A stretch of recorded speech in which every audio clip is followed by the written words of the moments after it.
No, it looks as though the SE-5A is indeed reluctant, so the stage, therefore, is that of the PBY-5A Catalina.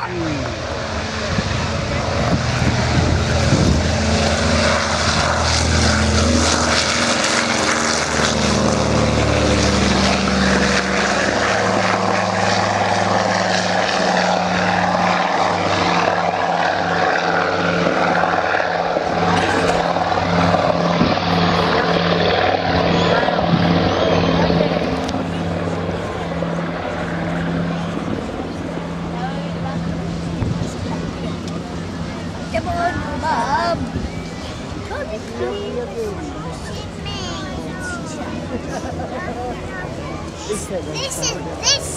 Hands off, it's not yours. The history of the Fleet Air Arm, and indeed the parent service, is one in which the Catalina, in terms of the Second World War histories are concerned, is intertwined.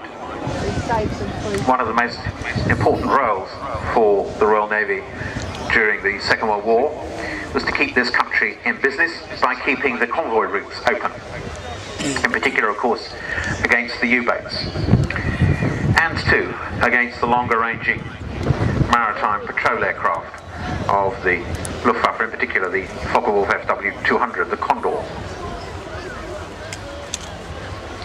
In the early stages of the war, there was the so-called U-boat gap out in the middle of the Atlantic, which was beyond the range of any land-based aircraft in the UK.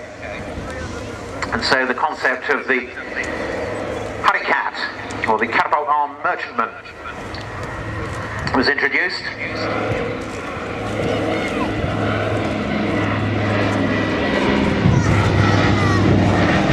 Where a single Hurricane, fired by rockets from a catapult on one of the escort ships of a convoy, would seek to down the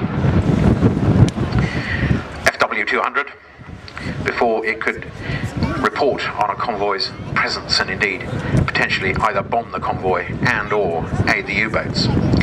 Not the most satisfactory of means, but a necessary one, until such time as the longer ranged aircraft could be developed to bridge the so-called U-boat gap.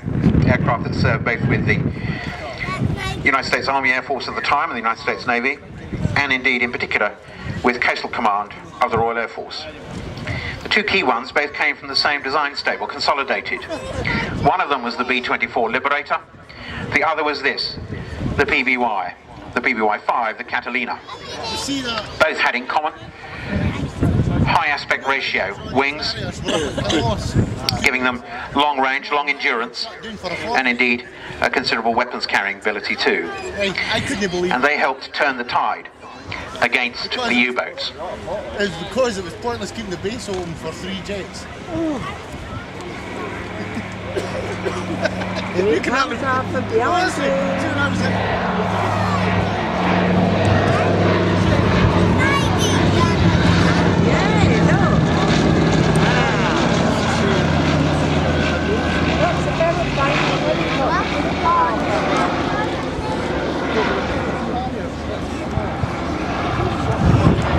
While originally produced for the US Navy, an example was brought to this country in 1939 for evaluation.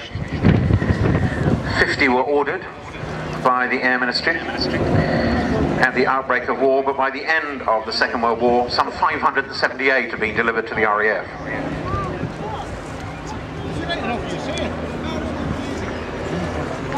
It says a great deal for the tenacity of the crews and indeed the efficacy of this aircraft that by the end of the Second World War, two RAF Catalina pilots had been awarded the Victoria Cross.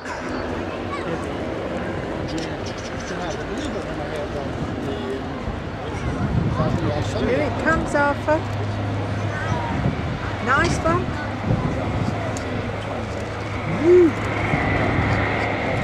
They're cutting funny stuff. Look, see, right in front of you, Arthur. Look at that. Wow. This what, darling? Lady drivers? No. Man on there, darling. So Another episode that intertwines this aeroplane with the Second World War history of the Royal Navy is that of the hunting of the German battleship Bismarck. An RAF Catalina from 209 Squadron located the Bismarck out in the Atlantic, its sighting report eventually leading to the destruction by the Royal Navy's home fleet.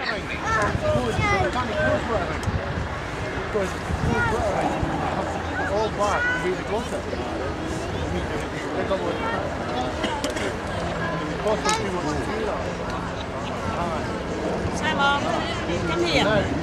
Billy, come here. Simon. And here's the point being made about it being an amphibian variant.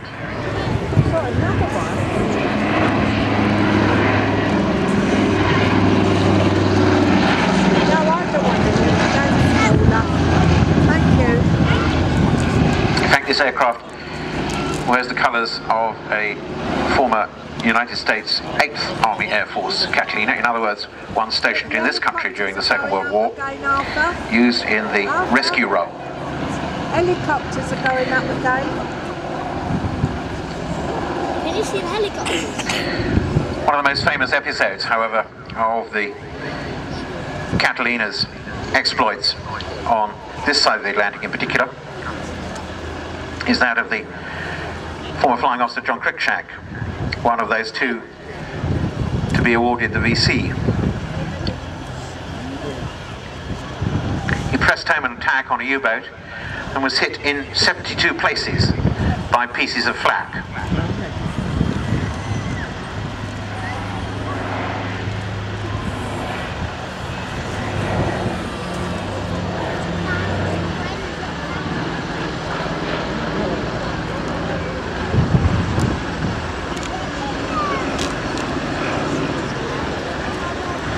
In spite of the fragments in his lungs and lower limbs in particular, he not only pressed home the attack on the U-boat and sank it, but he got his aircraft safely back to base to ensure the safety and turn of his crew.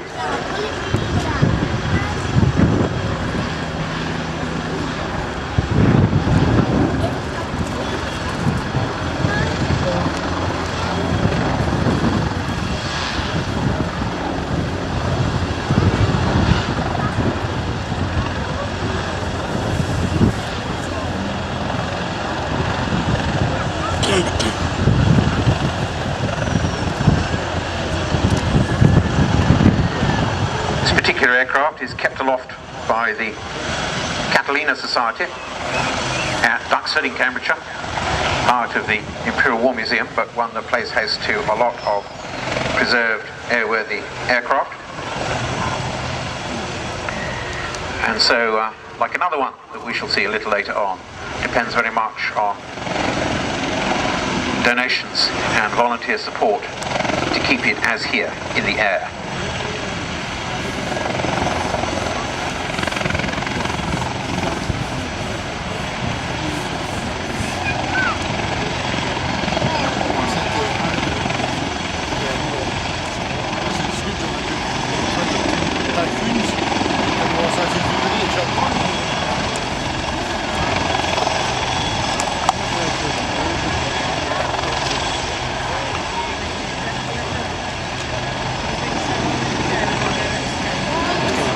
Goes the helicopters, Arthur. Black hats lift to depart. And the Catalina follows in their wake.